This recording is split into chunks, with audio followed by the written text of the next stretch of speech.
Russell Westbrook meets his former team in perhaps the most important Lakers-Clippers game ever. Dante Moore makes a terrific first impression for UCLA football. But you know what? USC might actually have the better college basketball team next year. Good morning. I'm James. This is your daily dose of sports and snark for the greatest sports city in the world, Los Angeles. This is the faithful Angelenos Morning Report. It is April 5th, 2023. I am stuck in Portland for at least another day and a half. But man, it has been a good time to research and talk LA sports. If you enjoy talking LA sports, clickety-clack the like button. Clickety-clack the subscribe button. There's a notification bell. Hit that. It'll let you know we drop new content. Sharing is caring. Let people know we exist. And by all means, comment.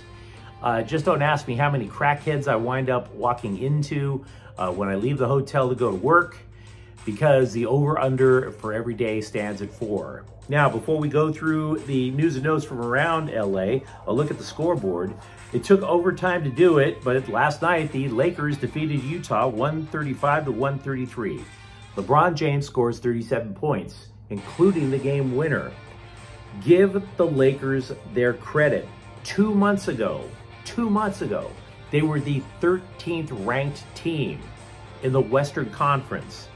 Now, they're in the 7th position. They have guaranteed them spot in at least the play-in tournament.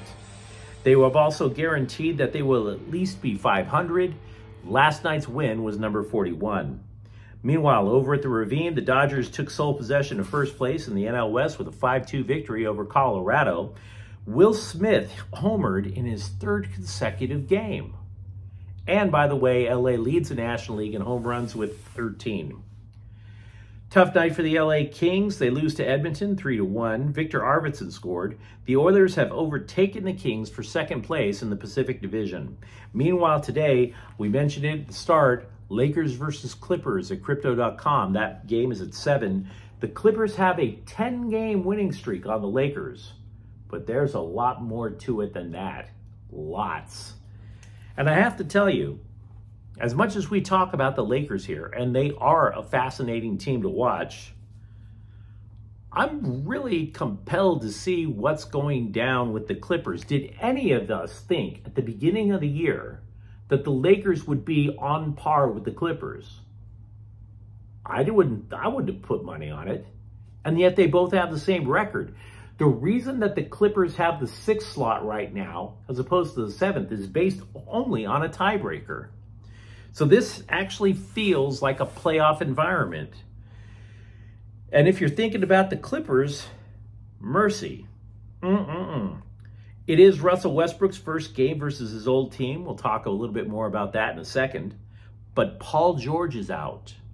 For that matter, so is Marcus Morris. So how, with that in mind, will the Clippers approach this game? We have a hint. Tyronn Lue says that they do not plan on double-teaming Anthony Davis. Quote, Ivica Zubac will have that responsibility of just trying to be physical, trying to guard him, unquote. Lue said that he likes Zubac's defense in the low post. Now, they admit it's going to be a problem if the Lakers start running pick and rolls with Anthony Davis and, say, D'Angelo Russell. But when it comes to one-on-one situations in the low post, they think Zubac can give Anthony Davis a handful. I'm compelled. That's a compelling thing to see. By the way, Russell Westbrook.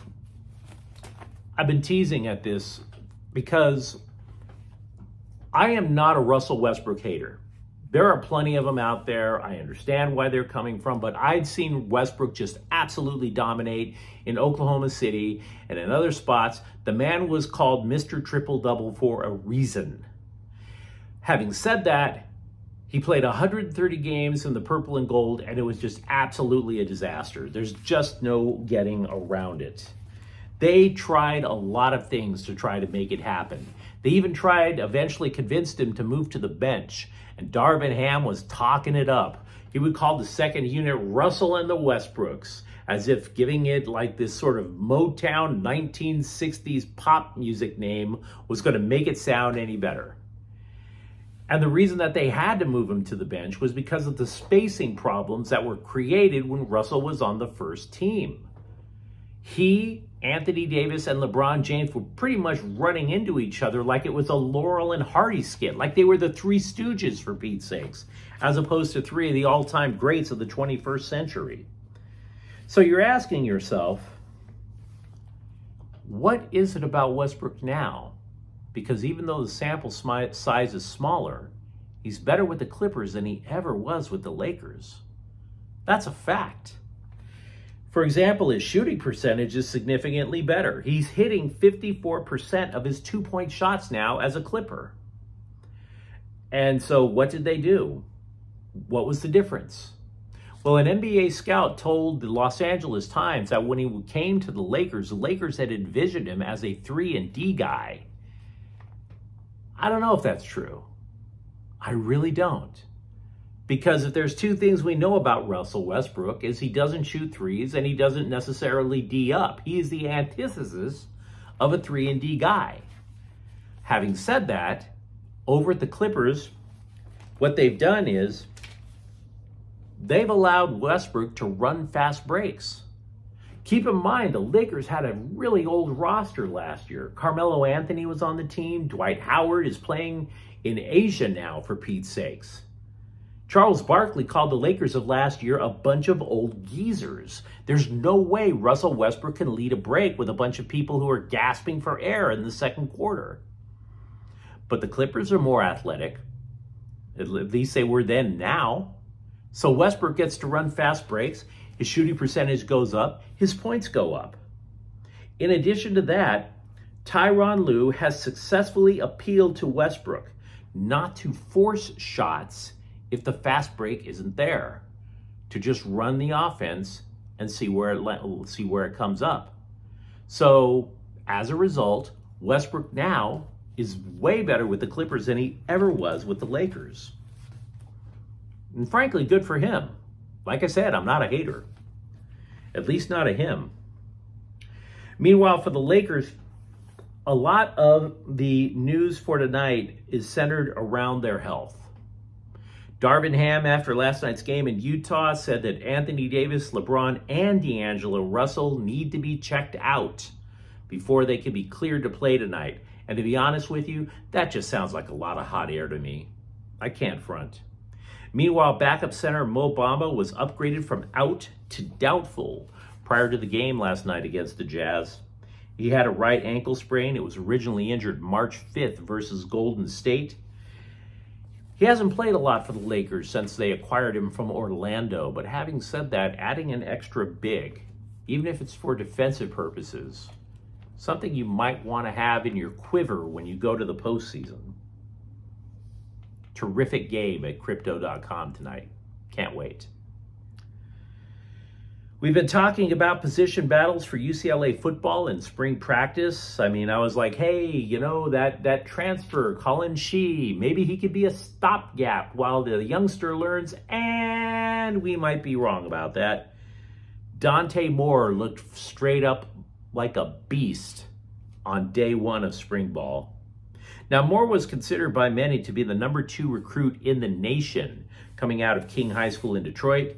He was originally going to go to Oregon. He switched out because Oregon wasn't going to switch out from having Bo Nix under center.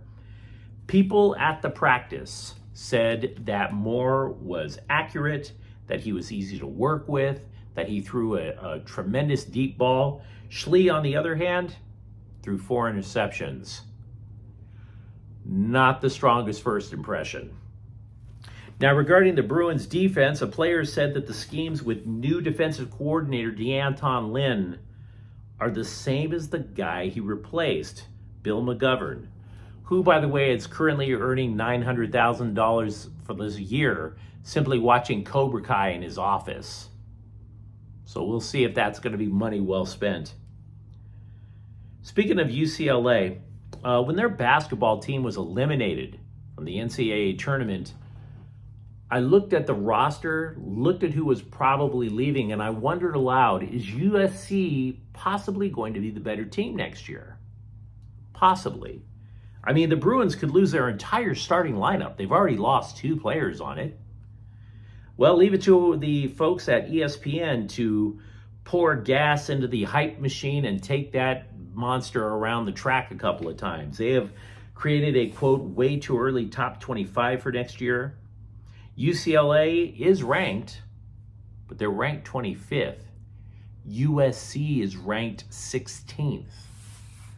Now, there are 4 Pac-12 teams that did make this way too early top 25, led by Arizona at number 8.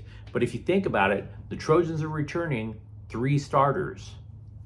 And they are adding the number 3 recruit in the nation with point guard Isaiah Collier. So maybe it's not just random thinking out of this empty crate I call my head. USC might be the better basketball team next year. As for Trojans football, Lincoln Riley said the defensive depth has improved. Quote, we feel a little sturdier to me as a whole, which was a goal for us. Guys are going for it. They certainly met the challenge, unquote. Again, until the season starts, about USC or UCLA football defense, it's all talk to me. All talk. Now, if it matters, there are 3 teams that are still linked to possibly signing Odell Beckham Jr. The Ravens, the Jets, and the Rams. The problem is they are likely asking him to take way less than what he's worth. And if you run down the teams, you can figure out why. We do believe that Baltimore has made an offer. We just don't know how much it is. Because remember, the Ravens still have to sign Lamar Jackson, their quarterback, to a long-term contract. And he wants to get paid. Meanwhile, the Jets, they're in a little bit of flux. We are all under the impression that they're going to acquire Aaron Rodgers, who, by the way, makes over $50 million a year. But that deal hasn't been made yet. So how do you fit Odell Beckham Jr. into that little equation? Don't know. And of course, we've been talking about the Rams and their salary cap issues ever since the season ended. So everybody's trying to get a deal to their liking. And that's making a lot of people not happy. We mentioned a couple of weeks ago that former San Diego Chargers offensive lineman DJ Fluker is attempting a comeback. He shows up at Alabama Pro Day. He's totally shredded. The NFL took note. There are 7 teams interested in talking to and or signing Fluker. One of them is your now Los Angeles Chargers. Fluker, by the way, 6'3", 340 pounds. The only drawback, he's now 32. He is not a spring chicken anymore. I wanted us to have a chance to breathe and talk about some other stuff before I brought up Max Muncy and how he got hit in the balls by a ground ball on Monday. That's not how you want to wake up in the morning, you know, and just say, hi, everybody, let's talk LA sports and let's talk about Max Muncy's testicles. I didn't want to do that to you. I didn't want to do that to me. But yeah, he got hit in the balls by a grounder. Dave Roberts summarized it by saying, quote, he had an interaction with a baseball that he needed to catch his breath a little. And then Roberts excused himself to roll on the floor laughing for 30 minutes. Look, Muncy got hit in the nuts. And this is something, the best way for me to describe it is this is the one thing that the pitch clock rule couldn't anticipate. Injury timeouts from getting blasted in the package with a baseball. So yeah, it kind of reminded me of this one time when I was in Little League. I mean, I just roped a fastball perfectly up the middle. And when I mean perfectly, I mean whoever that pitcher was, I'm sorry. I wasn't trying to go there. It was just a perfect line shot.